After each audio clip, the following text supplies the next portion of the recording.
every single day.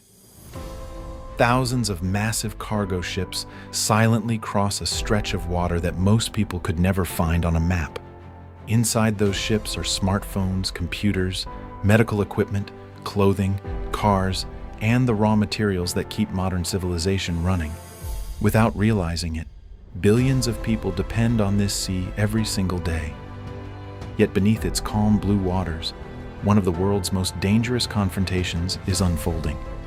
Warships patrol within sight of each other. Fighter jets scramble overhead. Artificial islands have been transformed into military bases. And one wrong decision, one misunderstanding, could trigger a conflict involving the world's most powerful nations. This is not just another territorial dispute.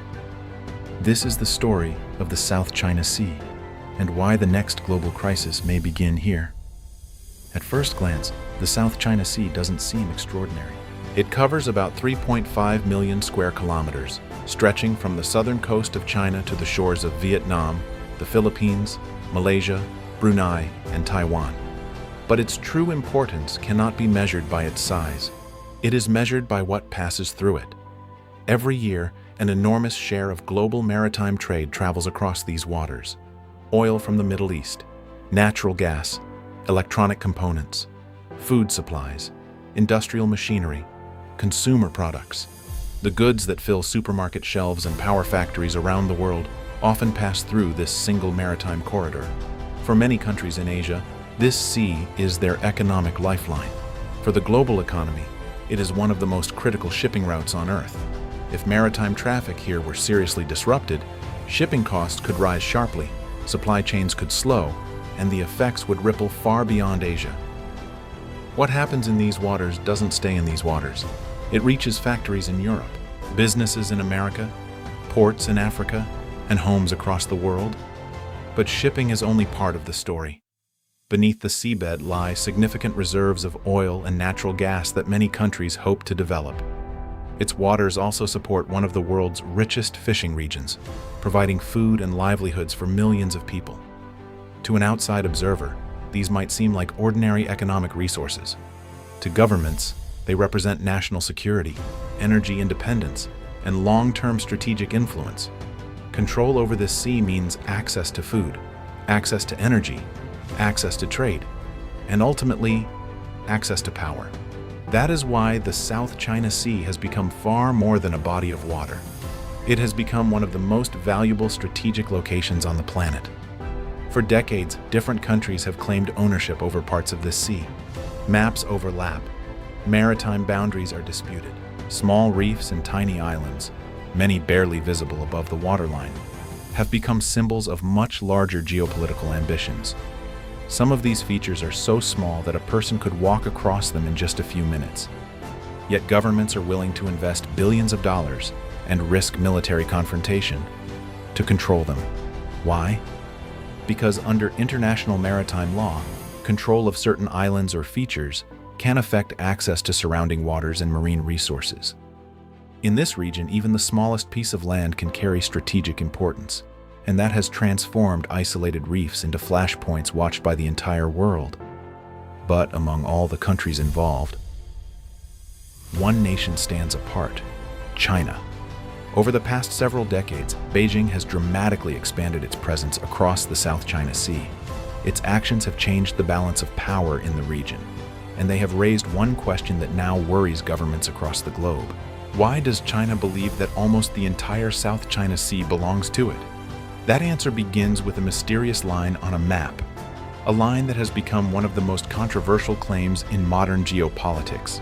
That mysterious line is known as the 9-dash line. At first, it looks like nothing more than a few curved marks on a map. But those simple lines have become one of the most controversial territorial claims in the modern world. China uses the 9-dash line to claim historical rights over most of the South China Sea. The claim stretches across nearly the entire region, overlapping areas that are also claimed by the Philippines, Vietnam, Malaysia, Brunei, and Taiwan. For Beijing, this is not a recent ambition. Chinese officials argue that their fishermen and sailors have used these waters for centuries, long before modern national borders existed. According to this view, the South China Sea has always been part of China's historical sphere of influence. However, neighboring countries strongly reject that argument. They point to modern international law, particularly the United Nations Convention on the Law of the Sea, which defines maritime rights based on coastlines and exclusive economic zones. Under these rules, coastal nations are generally entitled to control the waters and resources extending up to 200 nautical miles from their shores. The problem is obvious. China's historical claim overlaps with the legal maritime zones of several neighboring countries. That means multiple governments believe they have legitimate rights over the same waters. And when billions of dollars in trade, energy resources, and fishing grounds are involved, compromise becomes extremely difficult. But maps alone don't change reality. To strengthen its position, China began taking action. Over the past 2 decades, Beijing has launched one of the largest maritime construction projects in modern history. Tiny reefs and submerged rocks were transformed into massive artificial islands. Millions of tons of sand and concrete were used to expand small features that were barely visible above the sea. Soon, runways appeared. Then deep water harbors, radar stations, missile shelters, communication systems, military facilities. What were once isolated reefs gradually became heavily fortified outposts. From the air, some of these artificial islands now resemble permanent military bases rather than natural islands. China says these facilities are intended to protect its sovereignty, improve maritime safety, and support civilian activities. But many other countries see something very different. They believe these bases dramatically increase China's ability to monitor, patrol, and control one of the world's busiest shipping lanes. This growing military presence has changed the balance of power across the entire region. Every new runway, every radar installation, every military deployment increases concerns among neighboring countries. The tension reached another turning point in 2016. The Philippines brought the dispute before an international arbitration tribunal. After reviewing the case, the tribunal concluded that China's sweeping historical claim had no legal basis under the United Nations Convention on the Law of the Sea. The ruling also stated that several of the disputed features were not legally entitled to generate extensive maritime zones. For many countries, the decision was seen as a major legal victory. China, however, rejected the ruling, stating that it would neither recognize nor accept the tribunal's decision. As a result, the dispute did not end. Instead, it entered a new phase. A phase where legal arguments, military power, diplomacy, and strategic competition all collide in the same stretch of water. Today, Coast Guard vessels regularly confront one another. Fishing boats are escorted by armed patrol ships. Military aircraft operate nearby, and every encounter carries the risk of misunderstanding or miscalculation. The South China Sea is no longer simply a disagreement over maps. It has become a test of power, influence, and determination between nations that refuse to back down. But one question remains. If this dispute mainly involves Asian countries, why are the United States sending aircraft carriers and warships thousands of miles from home into these contested waters? That answer changes the entire story, because the South China Sea is no longer just Asia's problem. It has become one of the central front lines in the growing strategic rivalry between China and the United States. If the South China Sea were only a regional dispute, the rest of the world might simply watch from a distance. But that is not what has happened. Instead, the world's most powerful navy operates here on a regular basis. Thousands of miles away from the American mainland, U.S. aircraft carriers, destroyers, surveillance aircraft, and submarines routinely enter these contested waters. Why? The answer goes far beyond defending allies. For Washington, the South China Sea represents one of the world's most important strategic crossroads. For decades, the United States has supported the principle known as freedom of navigation. The idea is simple. No single country should be able to control international sea lanes that are essential to global commerce. If one nation gained complete control over these waters, it could potentially influence one of the busiest maritime trade routes on Earth. That is why American naval forces regularly conduct what are known as freedom of navigation operations. These missions deliberately sail through disputed waters to demonstrate that the United States does not recognize excessive maritime claims. Each operation sends a political message. The United States believes these waters should remain open to all nations under international law. China sees these missions very differently. From Beijing's perspective, foreign warships operating close to Chinese-controlled islands threaten its security and challenge its sovereignty. As a result, Chinese naval and Coast Guard vessels often shadow American ships. Military aircraft intercept reconnaissance flights. Radio warnings are exchanged. Ships sometimes pass within extremely short distances of one another. Every encounter is carefully monitored, because in a region where advanced missiles, fighter jets, submarines, and warships operate side by side, one small mistake could have enormous consequences. History has already shown how dangerous these encounters can become. On several occasions, military aircraft have flown within meters of each other. Warships have maneuvered at close range.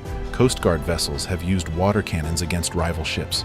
Each incident increases the possibility of miscalculation, and in military strategy, miscalculation has often been the spark that ignites much larger conflicts. The United States is not acting alone. Several regional countries have strengthened their security partnerships with Washington. The Philippines has expanded military cooperation with the United States. Japan has increased its presence in regional security initiatives. Australia regularly participates in joint military exercises. Together, these partnerships are designed to deter conflict, but they also create a far more complex security environment. Because if one ally becomes involved in a serious confrontation, others may face difficult decisions about whether and how to respond. Meanwhile, China continues to modernize its military at an extraordinary pace. Its navy has grown into one of the largest in the world by number of ships. New destroyers, aircraft carriers, advanced submarines, long-range anti-ship missiles, modern fighter aircraft, integrated surveillance systems. Together, they form a military network designed to defend China's interests close to its coastline. This rapid modernization has fundamentally changed the strategic balance across the Indo-Pacific. Military planners on every side now study countless scenarios. What if a Coast Guard collision escalates? What if a military aircraft is accidentally shot down? What if a naval commander misinterprets another ship's intentions? None of these events would necessarily lead to war, but history reminds us that many major conflicts have started with incidents that leaders never intended to escalate. That is why governments invest so heavily in military communication channels, diplomatic negotiations, and crisis management.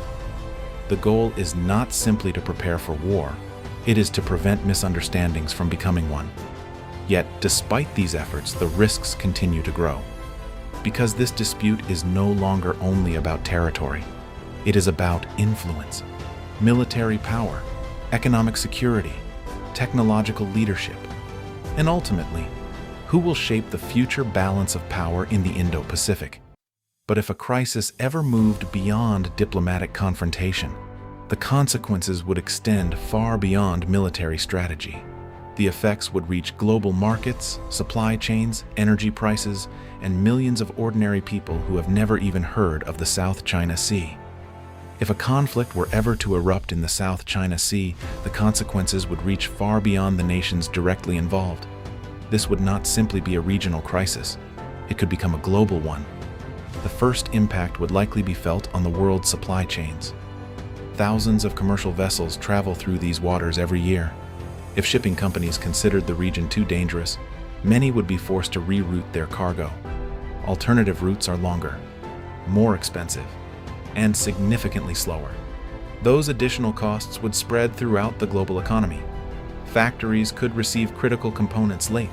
Retailers could face product shortages. Shipping prices could rise.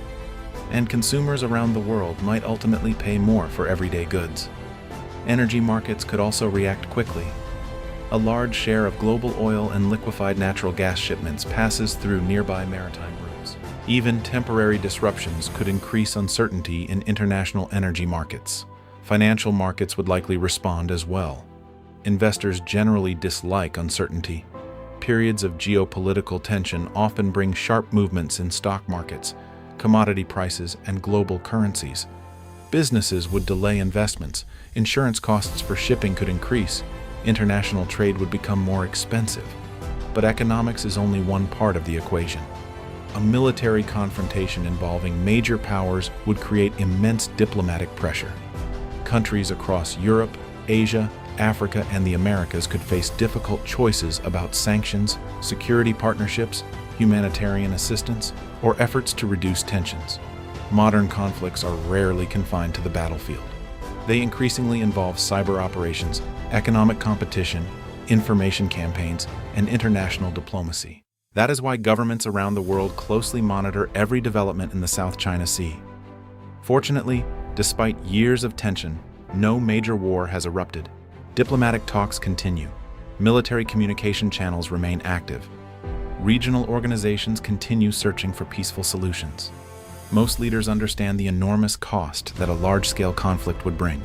For that reason, every responsible effort to reduce misunderstanding and encourage dialogue remains critically important.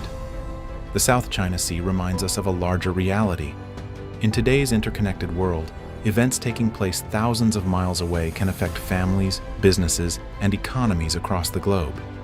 A dispute over distant reefs and shipping lanes is no longer only about geography. It is about global stability, the balance between competition and cooperation, and the challenge of preventing rivalry from becoming conflict. No one can predict exactly what the future holds. Perhaps diplomacy will continue to keep tensions under control. Perhaps new agreements will gradually reduce the risks. Or perhaps unexpected events will once again remind the world how fragile international stability can be. One thing, however, is already certain. The South China Sea is no longer just a place on the map. It has become one of the defining strategic frontiers of the 21st century, and the decisions made there may influence global security, international trade, and world politics for many years to come. If you enjoyed this documentary and want more in-depth analysis of the world's biggest geopolitical stories, subscribe to Global Origins, leave a like, and tell us in the comments. Do you believe the South China Sea will remain a diplomatic dispute, or could it become the world's next major crisis? Thanks for watching. We'll see you in the next documentary.